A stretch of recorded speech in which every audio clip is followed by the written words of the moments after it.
한국 교회가 쇠락의 길을 걷기 시작한 것은 약 20년쯤 됐다 이렇게 진단합니다. 20년 전부터는 교회도 인원이 점점 줄어들고 또 사람들도 복음을 잘 받아들이지는 않고 또 이런 것이 포스트 모더니즘과 맞물려 있고 게다가 아이들도 많이 낳지 않는 그런 세대가 맞물려서 점점 교회는 어려운 국면을 맞이하고 있습니다. 앞으로는 더 할 것입니다. 앞으로 10년, 20년, 30년이 지나고 나면 교회는 더 큰 어려움을 직면하지 않을까 그렇게 전망이 됩니다. 이런 현상은 유럽 교회의 경우는 100년 전에 시작이 됐어요. 유럽 교회가 쇠락한 지는 오래됐습니다. 미국 교회의 경우는 한 50년 됐다 이렇게 진단합니다. 그러면 이렇게 교회가 위기를 당하면서 교회가 할 수 있는 일은 무엇인가? 고민 끝에 미국 교회에서 몇 가지 대안을 내놓고 시도를 하고 있는 것이 있는데 그 중에 하나가 교회 성장운동이라고 하는 것입니다. 또 하나는 교회 마케팅 운동이에요. 또 하나는 이머징 교회 운동입니다. 현대교회는 이런 방향으로 가려고 하는 흐름들이 점점 많아지고 있고 한국교회도 그런 영향을 많이 받아들이고 있습니다. 그래서 교회도 어떻게 해야 부흥할 수 있는가? 마케팅 전략을 써야 된다. 예배당을 지어도 예배당 안에 아래층에 이마트도 들어오고 또 은행도 들어오고 음식점도 들어오고 카페도 들어오고 큰 쇼핑몰 형태의 교회로 발전이 아니죠. 그런 식으로 변화를 시도하고 있는 것이 오늘의 현실입니다. 실제로 그런 모습이 나타나고 있고요. 그러면 교회 성장운동은 무엇인가? 이것을 주도하는 분들은 이렇게 말합니다. 우리는 방법에 관한 어떤 것도 물불을 가리지 않는다. 어떤 방법도 좋다는 거예요. 어떤 방법이 하나님의 영광과 그리스도의 교회의 확장에 효과적이지 않다면 우리는 버려야 된다. 효과적인 방법들을 가지고 가야 된다라고 가르친다고 해요. 그들은 이렇게 또 말합니다. 방법에 관하여 우리는 지독한 실용주의자다. 자기들에 대해서 그처럼 말합니다. 우리는 방법에 관한 지독한 실용주의자다. 성경과 교리는 별개다. 이렇게 주장을 해요. 사람만 모일 수 있다면, 사람만 끌어모을 수 있다면 성경과 교리는 크게 중요하지 않다는 뜻이죠. 그런 결과 교회의 성장운동은 신학이 아닌 비성경적인 방법론과 기교의 문제가 되어버리고 있습니다. 교회 마케팅 운동을 주도하는 분들은요, 이렇게 말해요. 사람들은 인종, 언어, 계층, 이런 장벽을 가로지르지 않으면서, 허물지 않으면서 기독교인이 되고 싶어 한다. 이 말 의미는 이런 거예요. 기독교인이 돼도 끼리끼리 모이는 것을 좋아한다는 겁니다. 그러므로 교회 안에 인종이 다르다고 해서 신분이 다르다고 계층이 다르다고 해서 그런 것을 파괴하지 말고 건들지 말라는 겁니다. 서로 인종끼리 좋아하고 차별이 있고 계층이 다르고 신분이 다르고 자기들끼리 어울리려고 한다고 하는 것을 건들지 말고 사람들이 좋아하면 놔둬라. 그런 뜻입니다. 그렇게 해서라도 많이 모일 수 있다면 그것으로 충분하다. 이렇게 주장을 해요. 이것은 뭐와 같으냐면 마치 이마트나 홈플러스를 매장을 개장할 때 사람이 많이 사는 길목에다가 개장하지 않습니까? 사람들이 많이 다니는 곳, 돈을 많이 벌 수 있는 곳에 매장을 여는 것과 같은 방식이에요. 같은 신세계 백화점도요, 강남에 있는 것과 영등포에 있는 것이 다릅니다. 영업 방식이 다르고 물건의 품질이 달라요. 가격대가 다릅니다. 그렇게 해서라도 사람들이 좋아한다면 얼마든지 좋다는 거예요. 그렇게 해서라도 사람들이 좋아하면 얼마든지 잘 모일 수 있는데 교회도 그처럼 상업화를 시도를 해야 된다. 그런 주장을 펴옵니다. 세 번째가 이머징 교회인데, 이머징이라는 말은 신흥, 새로 발생하는 그런 뜻이에요. 이것은 포스트 모더니즘에 특화된 교회다, 이렇게 말할 수 있습니다. 현대는 문화나 철학이나 사상이 거의 포스트 모더니즘에 강력한 영향 아래 있어요. 여러분들이 보는 영화, 여러분들이 보는 만화, 드라마 이런 것들은 그런 영향을 강력하게 받고 있습니다. 거부할 수 없는 하나의 큰 세력이 되어버렸어요. 그런데 신학도 그런 영향을 받고 있고 교회도 그런 영향을 받고 있는데 거기에 순응하려고 하는 교회들, 그런 교회를 이머징 교회라고 합니다. 이머징 교회는요, 하나님 중심, 말씀 중심의 교회가 아닙니다. 사람 중심의 교회예요. 그들도요, 말로나 하나님이 기뻐하시는 예배를 드리자라고 말은 하는데 예배에서 예배의 대상은 삼위일체 하나님이 아니라 결국은 사람이에요. 사람이 좋아하는 찬송을 불러야 되고 사람들이 기뻐하면 충분히 찬송의 의미가 있다, 이렇게 말해요.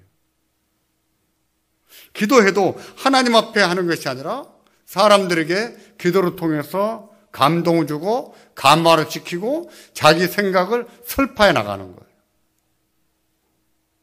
기도를 받으시는 분이 하나님이 아니죠. 예배에서 예배의 대상은 누군가? 삼위일체 하나님이 아니라 사람이죠. 사람, 신흥 세대. 그렇게 해도 그것을 교회라고 할 수 있을까요? 하나님 말씀이 중요하지 않습니다.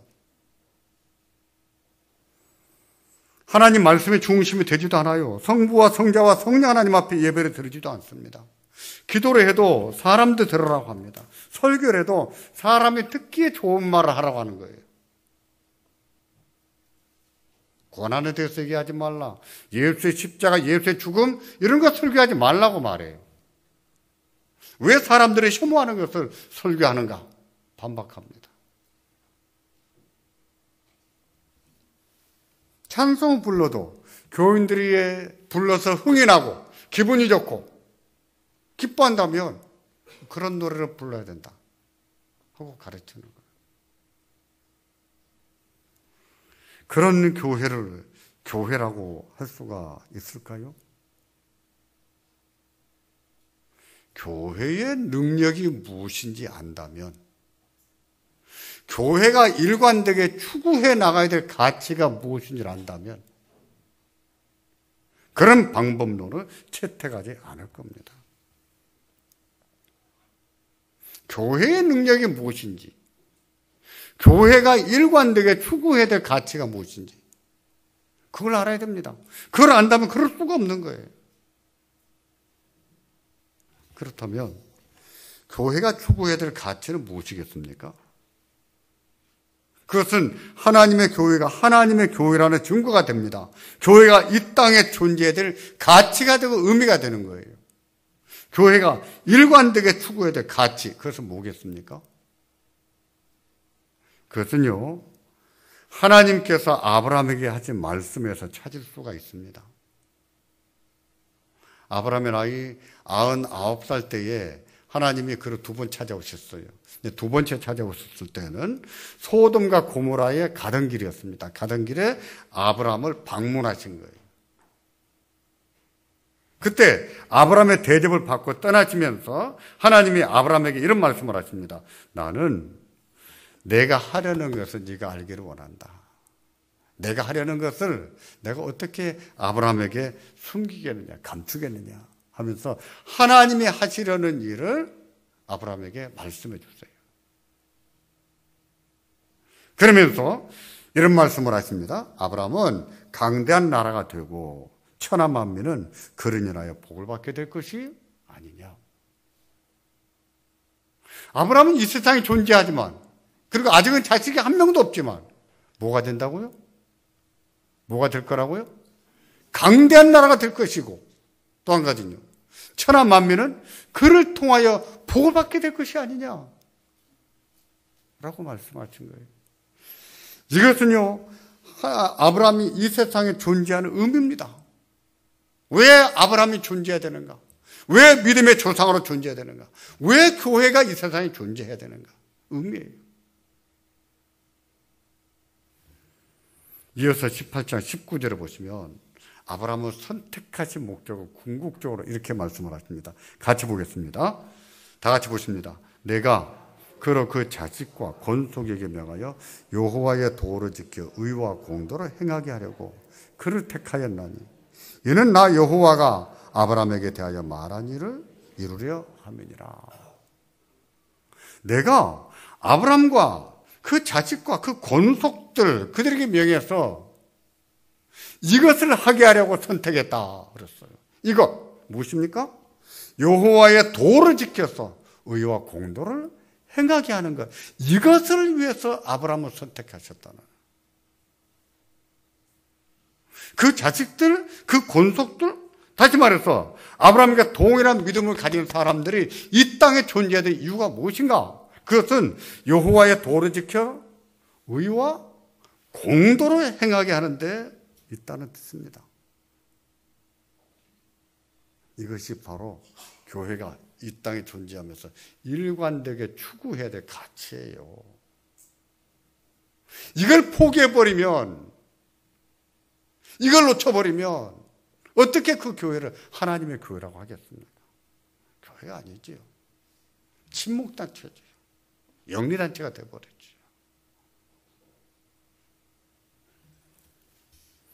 여호와의 도라고 하는 것은요, 율법을 말합니다. 하나님께서 자기 백성들에게 말씀하신 하나님 말씀이에요. 의와 공도는 무엇일까요? 이 말은요, 성경에서 구약에서 아주 많이 나오는, 자주자주 나오는 단어예요. 모세만 아니라, 여호사만 아니라 모든 선지자들이 늘 강조했고 늘 사용하던 용어입니다. 의와 공도. 그것은 무엇일까요? 의라고 하는 것은요, 히브리 말로 체데카라고 합니다. 체데카. 공도라고 하는 말은요, 히브리 말로 뮤시파트라고 합니다. 뮤시파트. 이 두 단어는요, 구약에서 종종 짝을 이뤄서 나와요. 짝꿍으로 같이 나옵니다. 자주 나오는데, 여기에 나오는 의라고 하는 용어, 이 체데카라고 하는 것은 구약에만 해도 한 150번은 나와요. 뮤시파트나 430번 정도 나옵니다. 굉장히 자주 쓰는 용어예요. 의는 무엇이냐면요, 하나님께서 아브라함의 믿음을 그의 의로 여기셨다라고 했을 때도 이 말을 사용했거든요. 또 가난한 자들에게 먹을 것과 입을 것을 나눠주는 것도 체데카, 의 이런 용어로 썼습니다. 우리 성경에서는 이 단어를 주로 의로 많이 번역을 했어요. 의. 대개 의 이렇게 번역된 것은 대부분은 체데카입니다. 공도라고 하는 것은요, 윤리적인 행동이나 재판관들에게 하나님께서 이렇게 재판하라 하고 말씀하실 때 이 공도 이런 말씀을 많이 쓰십니다. 재판과 관련해서 많이 써요. 윤리적으로 착하게 의롭게 사는 것도 공도고 재판관이 공정하게 공평하게 재판하는 것도 공도예요. 그래서 공도에는요, 심판, 공평 이런 뜻이 있습니다. 하지만 이 두 단어가 어떻게 다른지 명확하게 구분해서 사용하기는요, 쉬운 일이 아니에요. 성경도 번역할 때 일관되게 한 가지 단어로 번역하지 않고 이 단어 저 단어 여러 가지로 번역하고 있어요.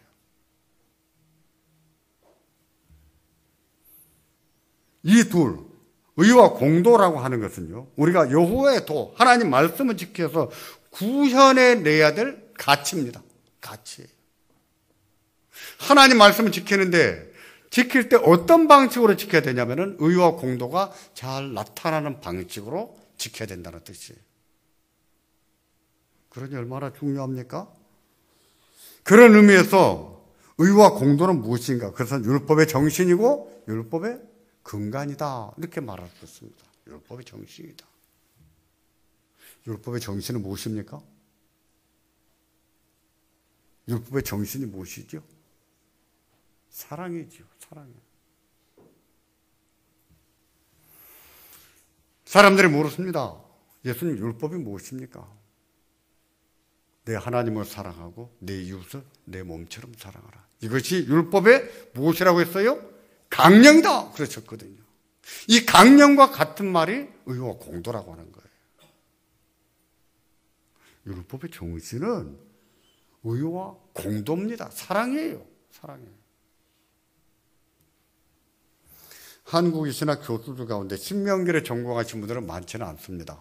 근데 감사하게도 저희를 가르쳤던 선생님 한 분이 신명기를 전공해서 신명기를 가르쳤어요. 그분이 이제까지는 저서로 딱 한 권밖에 안 됐습니다. 신명기에 관한 책이.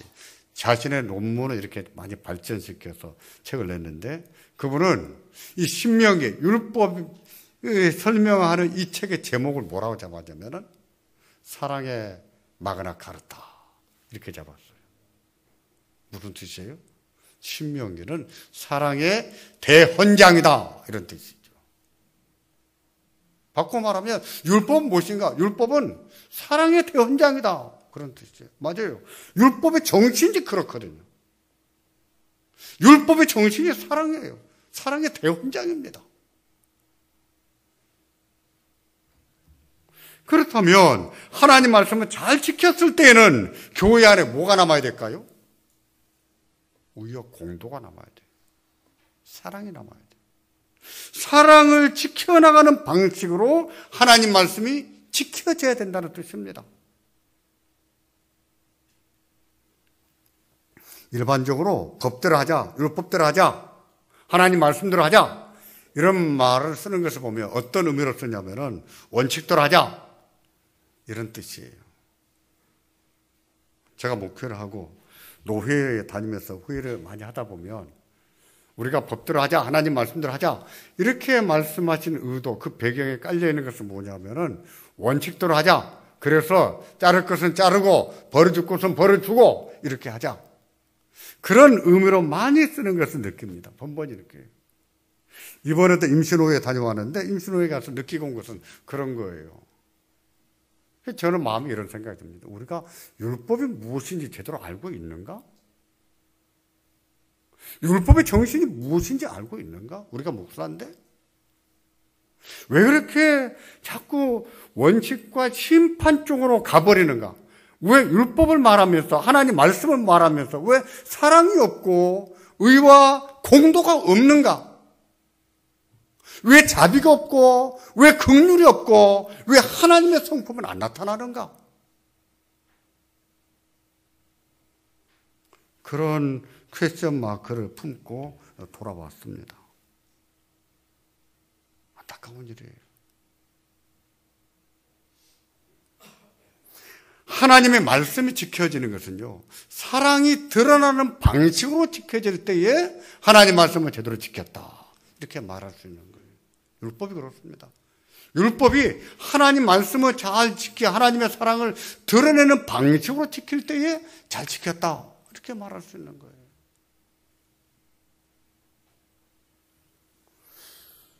어떤 여인이 간음 중에 잡혀서 끌려왔습니다. 사람들이 예수님께 여쭙습니다. 예수님, 이 여자를 어떻게 할까요? 그들의 한 손에는요, 돌이 들려 있었어요. 이만한 돌입니다. 유대인들이 사람들을 쳐 죽일 때, 지금도 오늘날에도 무슬림들이 사람들을 돌로 체행할 때는 이만한 돌이에요. 그런 돌을 주고 내 패대기를 칩니다. 그거 들고 온 거예요. 예수님, 이 여자를 어떻게 해야 됩니까? 예수님 땅에 글을 쓰시다가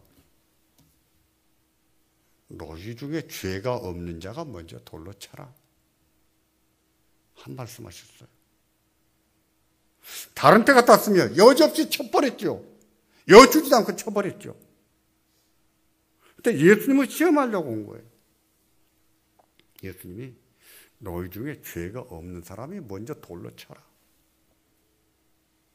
누가 돌로 쳤습니까? 아무도 못 쳤어요. 왜? 자기는 그런 죄를 짓다가 현장에서 잡혀서 끌려오지 않았는지는 몰라도 자기들 속에도 그런 죄가 있다는 것을 인정하지 않을 수 없었거든요. 돌을 스며시 내려놓고 다 돌아갔습니다. 왜 예수님이 그렇게 말씀하셨을까요? 간음은 죄가 아니란 뜻이었습니까? 아니에요. 간음죄를 짓다가 잡힌 여자가 있으면 무조건 용서해줘라, 그런 뜻이었어요? 무조건 돌려보내라, 그런 뜻이었습니까? 아니에요. 간음은 죄입니다. 반드시 정죄를 해야 되고 벌도 받아야 됩니다. 그런데 예수님께서는 그렇게 말씀하신 이유가 죄를 지었다고 해서 돌로 쳐 죽이려고만 하지 그 마음에는 긍휼도 없고 자비도 없고 사랑이 없는 것을 지적하신 것이지요. 비록 그 여인이 죄를 졌습니다. 벌을 받아야 됩니다. 그런데 그를 어떻게 하면 죄를 깨닫게 해서 용서, 회개하게 만들고 어떻게 용서할 것인가? 왜 그런 긍휼의 마음은 없는가? 왜 하나님의 마음은 없는가? 왜 율법의 정신은 없는가? 예수님은 그걸 안타깝게 보신 것이죠. 우리는 누군가가 이런 죄를 짓는다면 그것은 분명히 죄라고 말해야 됩니다. 그리고 교회는 권징할 거예요. 그러나 권징을 하더라도 권징의 정신은 사랑입니다. 사랑이에요. 사람을 죽이고 벌 주는 데 목적이 있는 것이 아니라 죄를 깨닫게 하고 회개하게 만들고 하나님의 사랑을 드러내게 하는 데 목적이 있습니다. 권징의 목적이 그거예요.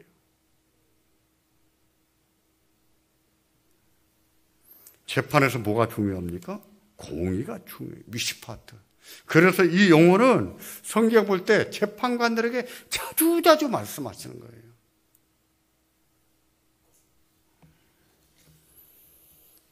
하나님의 사랑이 중요하다는 뜻입니다. 율법을 지킨다고 해도 율법의 정신을 잃어버리면 그것은 율법을 지키는 것이 아니에요. 설령 문자적으로 지키지 못한다고 해도 율법의 정신을 드러낼 수 있다면 그것은 율법을 지킨 겁니다. 다윗이 그러지 않았습니까? 다윗이 블레셋으로 도망가는 길에 그가 먹을 것이 없지 않았습니까? 배가 고파서 제사장에게 가서 제사장이 먹을 것 있으면 좀 주세요. 제사장이 가진 것은 진설병 뿐이었어요. 진설병은 율법대로 원칙대로 말할 것 같으면 누구만 먹습니까? 제사장만 먹어야 돼요. 다윗은 먹으면 안 됩니다. 근데 제사장은 줬어요. 먹게 해줬습니다. 성경은 그래 잘했다고 말하고 있어요. 칭찬하고 있습니다. 율법은 그렇게 지키는 거예요. 하나님의 사랑을 드러내는 방식으로, 의와 공도를 드러내는 방식으로 지키는 율법 사랑이거든요.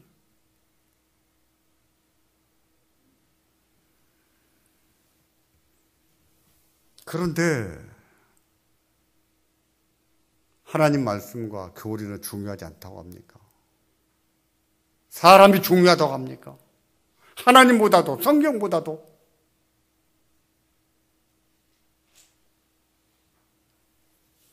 의와 공도가 무엇인지 시편 89편 14절을 보시면 또 이렇게 말씀을 합니다. 같이 보겠습니다. 다 같이 보십니다.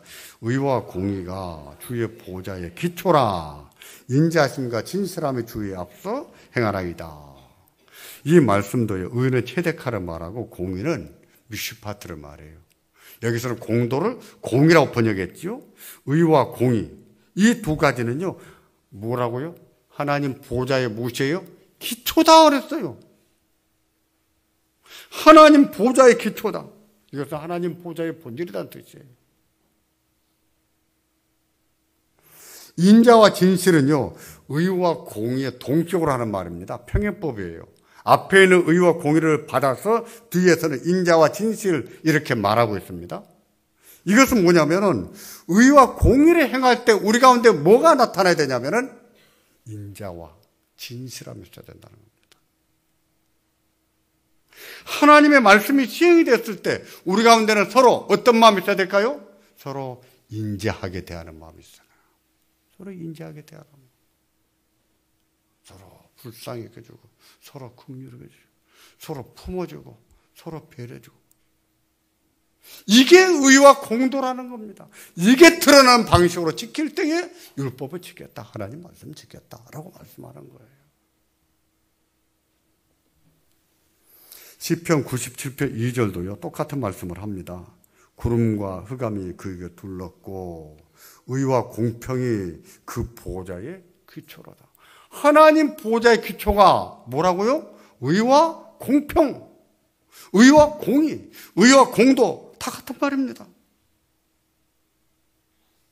공도, 공의, 공평 다 같은 단어예요. 의와 공도 이 두 가지는 하나님 보좌의 기초입니다. 보좌라고 하는 것은 하나님의 의자를 말하지만 이것은 통치를 말합니다. 영광과 권위도 말하지만 하나님의 통치예요. 그런 의미에서 의와 공도는 하나님 통치의 본질이다. 이렇게 말했어요. 하나님은 그를 통치할 때 뭐가 드러나는 방식으로? 의와 공도가 드러나는 방식으로 통치하신다. 그렇다면 우리가 하나님의 말씀을 따라 살았을 때에 교회 안에는 뭐가 많아야 되겠습니까? 의와 공도, 진실과 인자함이 많아야 되는 거예요. 사랑이 많아야 되는 거예요. 이것이 교회입니다. 이런 점을 볼 때 의와 공도가 얼마나 중요합니까? 의와 공도는 이렇게 중요합니다. 그것은 하나님의 성품이에요. 통치의 본질입니다. 하나님은 의와 공도가 드러나는 방식으로 하나님의 교회를 다스려 나가십니다. 그러므로 교회 안에는 하나님의 의가 공기가 흘러야 됩니다. 강물처럼 흘러야 됩니다.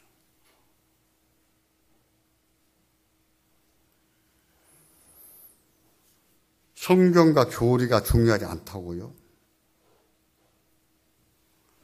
교회로 사람만 모을 수 있다면 성경과 교리를 젖혀둬도 된다고요? 하나님이 중요하지 않고 하나님 말씀이 중요하지 않다고요? 사람만 모인다면 그것은 사람이 모여도 교회가 아닙니다.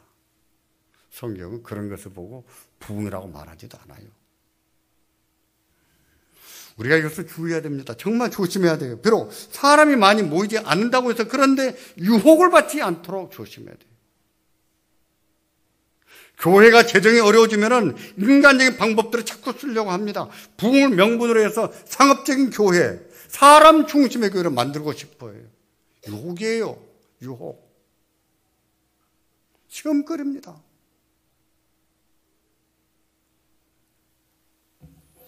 하나님께서 아브라함에게 장차 강대한 나라가 될 것이라고 하셨지 않았습니까?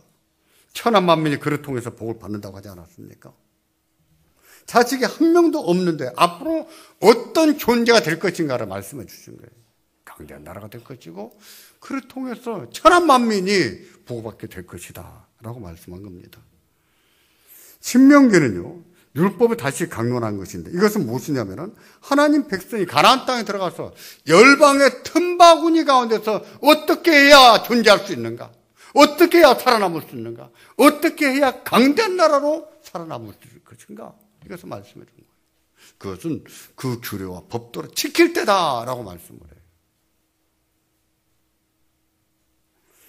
이것을 완곡하게 신명기 4장 6절에 이렇게 말씀을 합니다. 같이 보겠습니다.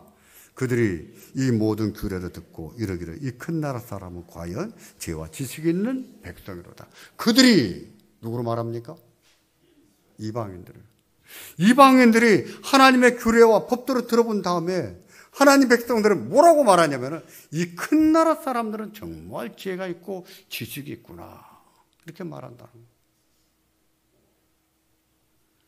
여기서 말하는 큰 나라와 아브라함에게 강대한 나라가 될 것이라고 하신 말씀은요 같은 의미예요. 이 나라는 군대가 강력해서 큰 나라가 되는 것이 아닙니다. 영토가 넓고 백성이 많다고 해서 강대한 나라가 되는 것이 아니에요. 경제가 강해서 강대한 나라가 되지 않습니다. 그 세상 나라예요. 세상 나라는 그렇습니다. 그래서 신명기 17장에 보시면 하나님 백성의 왕을 세울 때도 하나님 백성의 왕은 금과 은을 많이 두지 말라 그랬어요.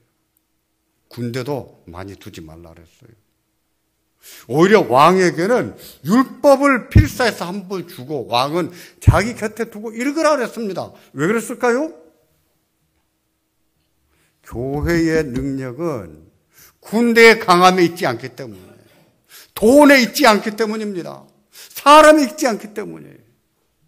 교회의 능력은 하나님이시기 때문이에요. 하나님 말씀이 교회의 능력입니다.